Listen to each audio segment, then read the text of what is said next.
बिस्मिल्लाहिर्रहमानिर्रहीम। स्टूडेंट्स, आज का जो हमारा लेक्चर है वो short story number 11 the shadow in the rose garden by D.H. Lawrence. Students, हमारी लाइफ में भी ऐसे ही होता है कि कभी कभी ऐसा होता है कि कुछ चीज़ों से कनेक्टेड होती हैं, कुछ ऐसे वाक़यात हमारी ज़िंदगी से या कुछ ऐसी चीज़ों से जुड़े होते हैं कि जिनकी वजह से हमें वो चीज़ें बहुत ज़्यादा याद होती हैं। सिमिलरली इसी कहानी के अंदर हम ऐसी बात पढ़ेंगे कि जो इसका टाइटल है द रोज़ गार्डन, इस गार्डन के अंदर क्या होता है कि इसको टाइटल दिया गया है। और द शैडो इसमें एक साया जो है कि ये साया उस गार्डन के अंदर कैसे आता है और क्यों आता है और वो किसका साया होता है, ये सारी बातें हम इस कहानी में पढ़ेंगे। D.H. लॉरेंस ने इस कहानी को लिखा है। इसमें 3 मेजर कैरेक्टर्स हैं। पहला जो कैरेक्टर है वो हस्बैंड का है, उसका नाम फ्रांक होता है और वो एक इलेक्ट्रीशियन होता है और एक मिडिल क्लास से बिलोंग करता है। उसकी वाइफ जो होती है ये एक खूबसूरत खातून है और इसके जो विचार हैं, इसके जो ख्यालात हैं वो ज़रा अच्छे बुलंद होते हैं, और लेकिन इसकी शादी इससे होती है और ये दोनों हनीमून मनाने के लिए एक सी शोर पे एक साहिब के पास पे आते हैं और वहाँ पे अपना हनीमून मनाते हैं, वहाँ पे कुछ दिन गुजारने के लिए आते हैं। लेकिन होता क्या है कि ये जो उसकी वाइफ है ये पहले इस गार्डन के अंदर ये अपने इस लवर से, जिसका नाम आर्ची होता है और ये आर्मी में ऑफिसर होता है, और आर्मी ऑफिसर होता है कि इससे पहले यहाँ पे गार्डन में बहुत दफ़ा मिल चुकी होती है और ये इस गार्डन को याद रखती है। और जब ये इस गार्डन में आती है तो इसको पुरानी यादें याद आ जाती हैं कि जिससे ये ज़्यादा बहुत ज़्यादा मोहब्बत करती है इस लवर के साथ, और इनका जो मीटिंग पॉइंट था वो ये गार्डन था। इस वजह से ये इस गार्डन को बहुत ज़्यादा लाइक करती है।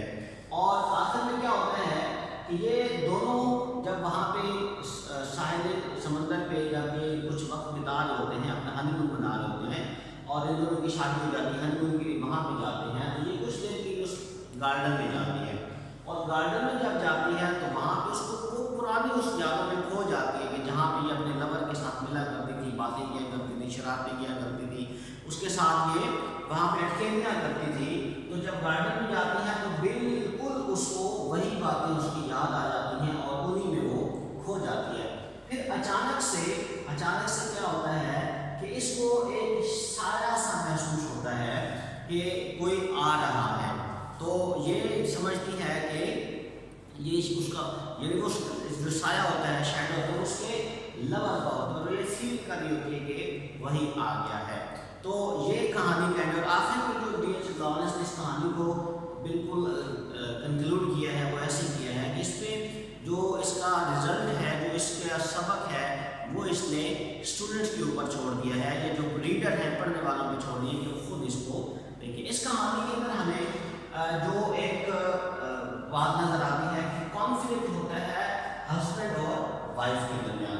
वो क्या है कि देखिए, ये लवर इसका होता है आर्ची, जो आर्मी ऑफिसर होता है, और ये इसके साथ मोहब्बत करती है, प्यार करती है और इसके साथ शादी करना चाहती है, लेकिन अनफॉर्चुनेटली इनकी शादी नहीं हो पाती और इसकी शादी हो जाती है ये फ्रांक के साथ, जो कि इलेक्ट्रीशियन होता है, मिडिल क्लास। तो ये एक सोच का जो फर्क है, ये इनकी ज़िंदगी के अंदर कोई सुकून नहीं लेके आता, कोई भी इनकी ज़िंदगी के अंदर जो है इनकी सेटिस्फैक्शन नहीं होती है, बल्कि ये शायद एक दूसरे से दूर, और ये एडजस्ट नहीं कर पाती है अपने आप को इसके साथ। अब एक और पॉइंट है कि जिसके साथ ये रहना चाहती है उसके साथ ये रह नहीं पाती है, यानी इनकी शादी नहीं हो पाती है, और जो इसकी लाइफ में आ जाता है, जो इसका हस्बैंड होता है, वो उससे कभी प्यार नहीं कर पाती है। हमारे यहाँ की सोसाइटी में ऐसे होते हैं कि जो मियाँ बीवी जब होते हैं तो वो आपस में बहुत ज़्यादा मोहब्बत करने लग जाते हैं। ये अच्छी बात है, अगर इंसान अपने आप को अडॉप्ट कर ले, तो अपने आप को उस माहौल में एडजस्ट कर ले, तो इट्स टू गुड। लेकिन सामने में ऐसा नहीं होता कि जो इंसान आपके दिल में या आपके जहन में एक दफ़ा बस जाए वो फिर बहुत देर तक वहाँ पर रहता है।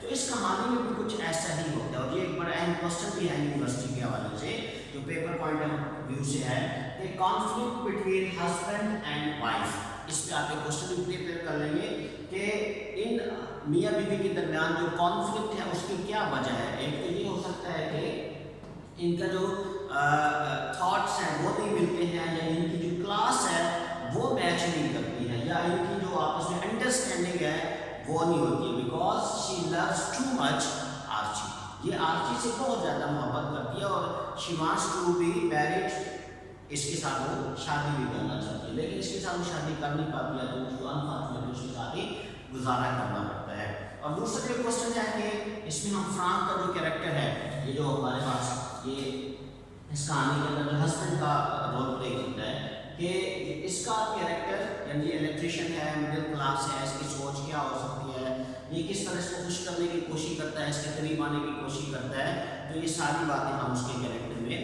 ڈسکس کریں گے۔ تو اسٹوڈنٹس آج کے لیے یہ کہانی اس میں پھر آپ کو بتاتے ہیں the shadow in the rose garden, کہ یہ کہانی ہے کہ جس میں ایک وائف جو ہے وہ اپنے جو ایکس لور ہے اس سے شادی کرنا چاہتی تھی، لیکن اس کی شادی ہو نہیں پاتی، تو شادی اس کی ایک اور آدمی سے ہو جاتی ہے جس سے وہ اس کے ساتھ رہنا اس کا مشکل ہو جاتا ہے۔ تو یہ کہانی ہے، کیریکٹرس ہیں اس کے۔ اگر کسی بات کی آپ کو سمجھ نہ آئی ہو تو آپ بے شک کامنٹ کر دیں، مجھ سے کوشچن پوچھ لیں، تو اس کو ہم انشاءاللہ صحیح طرح سے سمجھانے کی میں کوشش کروں گا۔ تھینک یو سو مچ، اللہ حافظ۔